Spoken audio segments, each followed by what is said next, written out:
Today in front of me I have the DJI Fly More, and in this video I'll show how you can open and see the pre-flight checklist on this drone. So first you will obviously need to power everything on, make sure that everything is paired, and well, open the flight view camera view.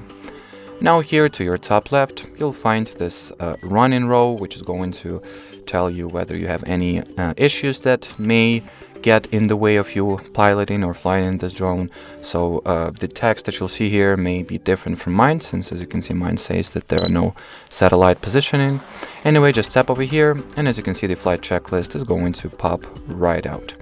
Here you will be able to adjust the RTH altitude, see any problems or issues that you should know about before getting this little thing into the air. You can also manage the flight protection preferences from here and change the storage location. And well, as far as this video goes, that'll be it. So thanks for watching, and bye bye.